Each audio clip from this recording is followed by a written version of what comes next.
AP BJP అభ్యర్థులపై కసరత్తు పూర్తయింది. ఈ సాయంత్రం లోక్సభ అసెంబ్లీ అభ్యర్థులను ప్రకటించబోతోంది బీజేపీ. ఏపీలో మొత్తం 6 లోక్సభ 10 అసెంబ్లీ స్థానాల్లో పోటీ చేయబోతోంది. అనకాపల్లి, అరకు, రాజమండ్రి, నర్సాపురం, రాజంపేట, తిరుపతి ఎంపీ స్థానాలతో పాటు ఎచ్చెర్ల, బద్వేలు, ఆదోని, ధర్మవరం, జమ్మలమడుగు, కైకలూరు, వైజాగ్ నార్త్, అనపర్తి అసెంబ్లీ స్థానాల్లో బీజేపీ బరిలోకి దిగబోతోంది. ఎచ్చెర్ల అసెంబ్లీ స్థానం నుంచి ఈశ్వర్రావు, విజయవాడ వెస్ట్ నుంచి సుజనా చౌదరి, ఆదోని నుంచి పార్థసారథి, పాడేరు నుంచి ఉమామహేశ్వరరావు, జమ్మలమడుగు నుంచి ఆదినారాయణ రెడ్డి, వైజాగ్ నార్త్ అసెంబ్లీ అభ్యర్థి విష్ణుకుమార్ రాజు పేర్లు వినిపిస్తున్నాయి.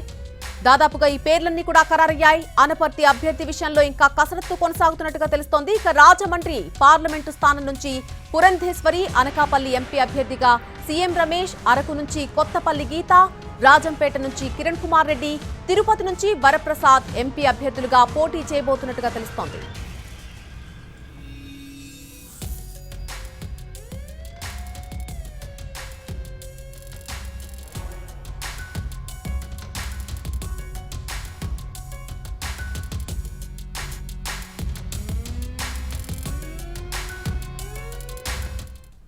ఏపీలో ఎన్డీఏ కూటమి ఇంకా 20 అసెంబ్లీ 10 ఎంపీ స్థానాలకు స్పష్టత ఇవ్వాల్సి ఉంది. అనపర్తి, పి గన్నవరం అసెంబ్లీ స్థానాలను బీజేపీ, జనసేనకు వదులుకుంది టీడీపీ. ఇంకా 7 స్థానాలను ప్రకటించాల్సి ఉంది.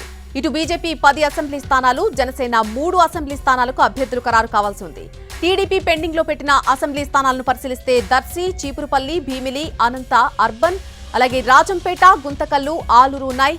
అలాగే BJP Etcherla, Anaparthi, Vijayawada west, Badvel, Adoni, Paderu, Dharmavaram, Jammalamadugu, Kaikaluru, Vizag north assembly స్థానాలను పెండింగ్ లో పెట్టింది.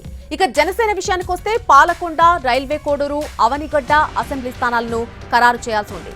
లోక్సభ సీట్ల విషయానికి వస్తే ఇప్పటివరకు టీడీపీ 13 చోట్ల అభ్యర్థులు ప్రకటించింది. మరొక 4 చోట్ల ఇంకా ప్రకటించాల్సి ఉంది.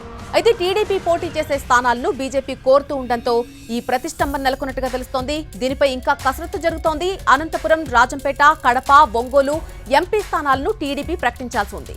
విజయనగరం, అనకాపల్లి, రాజమండ్రి, అరకు, తిరుపతి, నరసాపురం లోక్సభ స్థానాలను బీజేపీ పెండింగ్ లో పెట్టింది.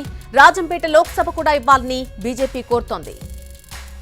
ఇక విజయనగరం బదులు రాజంపేట లేదా అనంత ఇవ్వాలని కూడా అడుగుతోంది బీజేపీ పార్టీ.